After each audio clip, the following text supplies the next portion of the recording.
You have to observe powerful people. Rappers are powerful people.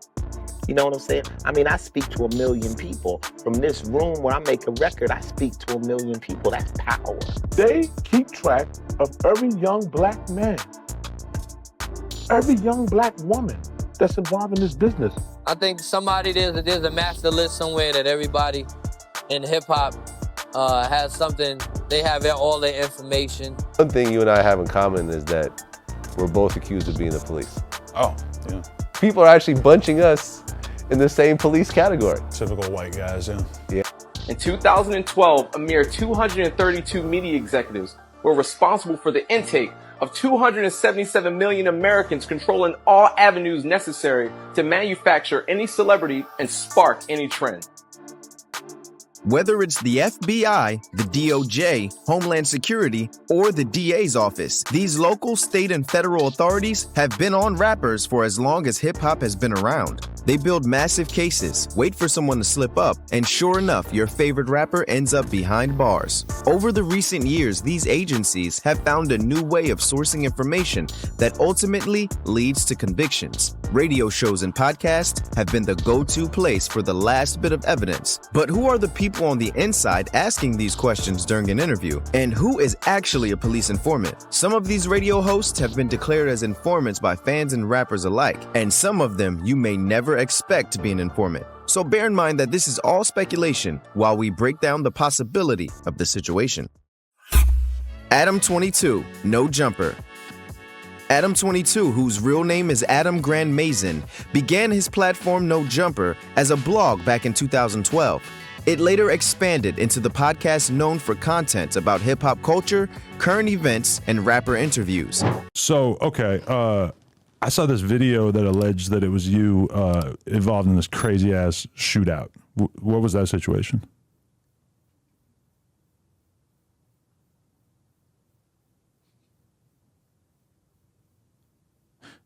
Maybe it might not have been you. I'm not 100% sure. Yeah, I don't think it was me. Okay. But that wasn't related to any of the cases that you caught?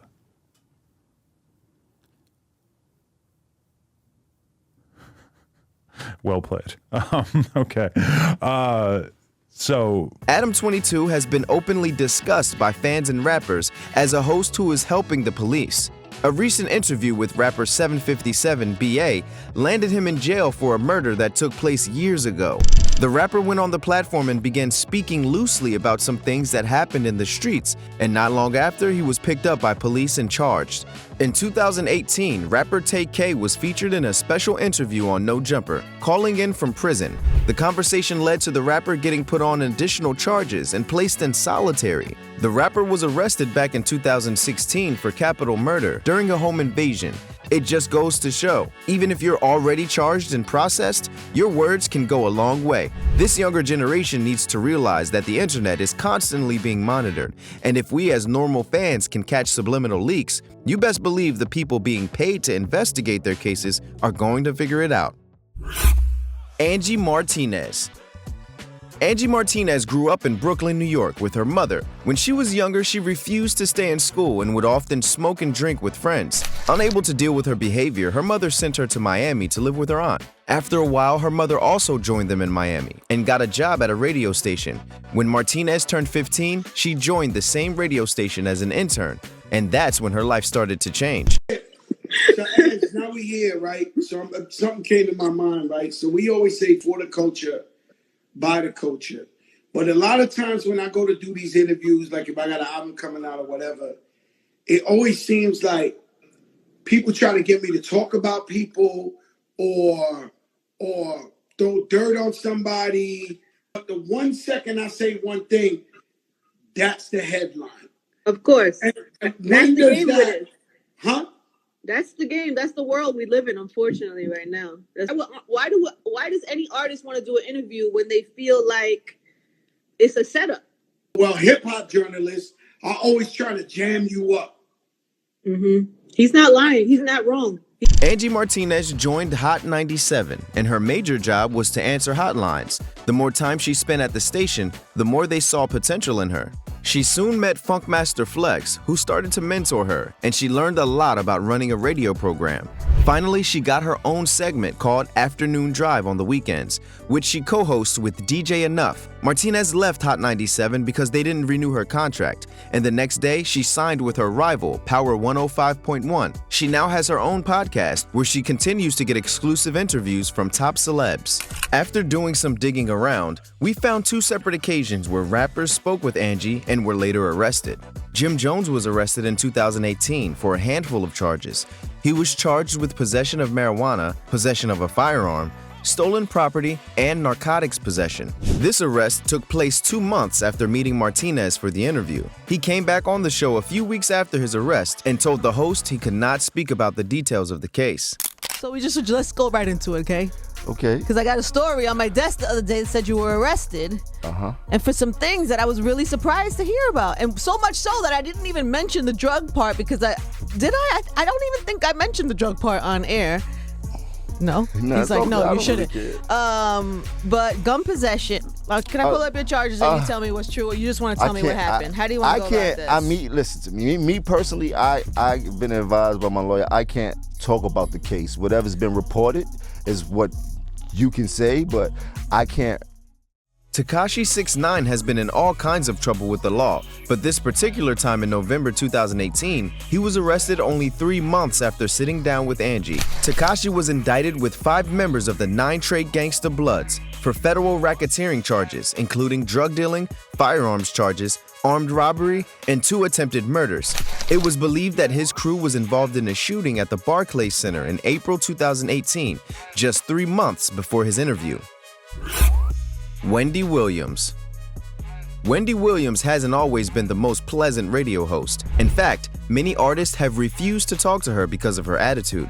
She's quick to judge and shame people for things she would never understand. Before pivoting to TV, she started her career on radio, hip-hop radio to be precise. After hopping stations, Wendy eventually got a stable job at WRKS and had a session for gossiping about rappers and other celebrities. It was during one of her Dish the Dirt segments that she called out Bill Cosby for being an abuser. After the episode aired, Bill Cosby tried to get her fired, but she was doing too much good for the radio station, and they couldn't let her go. Years later, Bill Cosby was arrested for the same accusations Wendy was declaring. The day we've been waiting for over a year. The day that Bill Cosby finds out whether he spends the rest of his life in prison. Oh, police. He admitted to drugging the girls. He called them thigh gappers. We called them Quaaludes back in my time. But the thigh gappers, yeah, you know, drop a little thigh gap in there and the girls get all loosey-goosey and then they do anything to you, sure. How dare him? Try to fool us being the father of our country with that Cosby show. And trying to tell young black men to pull their pants up. Why don't you pull your pants up, sir? Charlamagne Tha God. Another radio personality that may be working for the feds is Charlamagne Tha God. His early days in radio were beside Wendy Williams, and later became better known for his work with The Breakfast Club. Many controversial things have happened around him on this show. Before Charlamagne started working at WWPR-FM, he was first a radio host at 100.3 The Beat in Philadelphia in 2008. He was fired after doing an interview with Beanie Siegel, who talked badly about Jay-Z on that episode. People speculated he lost his job because of Jay-Z, but we can never know. Before that incident, he worked at Z93 Jams in Charleston. He had great viewer ratings because of how he interviewed guests, but those same interviews caused rifts, which led him to losing his job there as well. Charlamagne may be helping out the boys in blue by forcing words out of rappers' mouths, leading to fights and backlash. Could y'all do a show without somebody getting shot? Yeah. How dangerous is Chicago, man? Chirac.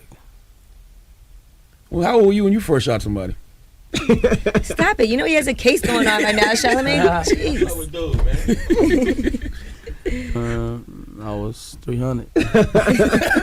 He has been checked multiple times on The Breakfast Club, but he continues to do the same things. He asks bold questions, prying into guests' lives, and when he provokes them, he steps back. Charlamagne is an instigator and is one host that can force rappers to talk about their beef with other rappers or their legal issues.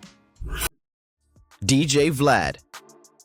Just like Charlamagne, DJ Vlad is also an instigator, but he seems to do this in a more sophisticated manner. Vlad started as a DJ when he was still in college, and after graduation, he moved to New York to pursue a career as a DJ. He created a website to promote his mixtapes, and within the first year, his website was widely successful. Vlad then started a YouTube channel and called it Vlad TV. Eventually, he would start interviewing big names in the industry and getting exclusive information. Vlad was one of the first platforms that let Keith D talk about his involvement in Tupac's death. Those interviews were widely viewed by authorities who were working on the Tupac case and ultimately exposed a lot of what happened that night. His style of journalism has led to people snitching on each other and inciting violence among rappers. Quando Rondo was arrested by the FBI shortly after an interview on Vlad TV. In the interview, he incriminated himself by claiming he used to make money doing licks on houses and how he brought the merchandise to local drug dealers for money. Vlad seemed to pressure Rondo with tough questions and tried to pry into his personal relationships with other rappers or members of the Crips.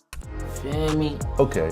But I actually ended up moving with her. Once I got out of juvenile, I still stayed with my adopted mama, and I was toting guns and all type of stuff. You feel me? When I was like 11, my first time going to juvenile, I was like 11. Yeah. I've been going back and forth. Then it got to the point where I started hitting licks on. It became a trend. Like me and my partners, like, are going the east side. Where my grandma them stayed at. Hit licks all on the east side, all through Forsyth Park, like in the neighborhoods and stuff, like in the hoods and stuff. Then this one it got to the point where we started like going on Forsyth Park, like where the big houses at, like where a lot of Caucasian people stayed at. Other rappers that have endured the same treatment in their DJ Vlad interviews were Boozy Badass and Casanova. Many fans exploded on social media after Casanova was arrested due to his interview on Vlad TV. DJ Akademiks. Just remember that Meek Mill is nothing but a hypocrite. And again, yo, I don't know if you have issues with 6ix9ine. You clearly do. You don't want to address him. You got issues with Nicki's man. You don't want to address him. You got issues with Nicki. You don't want to address that. Cool, I get it. Ak is supposed to be the dude who, like, yo, you could just get everything off on. Cool, I'm just trying to tell you that, bro. Like, I'm just not into being bullied. So if you got like some tough that you have to do, keep it that way. Just stop snitching on yourself. Stop telling the world you're greenlighting people and just do what you have to do. Because right now, like, when you say greenlighting, I send that to the police. I'm gonna be honest with you. Oh, yo, are you greenlit? Wait, Meek Mill just told me in front of the world I'm greenlit? Okay, here's the cops. Hey, Meek Mill, that's his account, that's his people. He said I'm greenlit. Are you dumb? DJ Akademiks started his career in radio on WRSU-FM when he was in Rutgers University. However, he was kicked out because of his controversial opinions and choice of music. If you have noticed a pattern among these radio personalities, they were kicked out of different radio stations because of their questionable opinions. Now that they are successful on their own platforms, they are still sharing problematic opinions. In 2012, he opened his first YouTube channel where he documented his life as a disc jockey in college. 2 years later, in 2014, he opened another channel called War in Chirac, and it focused on the gang conflict in Chicago. The channel brought to light drill music, and that changed things in the industry. Just like Vlad and Charlamagne, Akademiks invites guests and triggers them to talk about their beef with other artists, inciting more violence within the industry. The list of potential police informants in hip-hop radio could go on and on. After hearing all of the people we highlighted in this video, we are dying to know what you think. Are there some that stand out more than others in your mind? Who do you think is working with or for law enforcement? Who could have been added to this list? Let us know in the comments, and make sure to check out these other videos. Thanks for staying around to the end, and make sure to subscribe for more content like this. We appreciate your support, and as always, we will see you in the next one.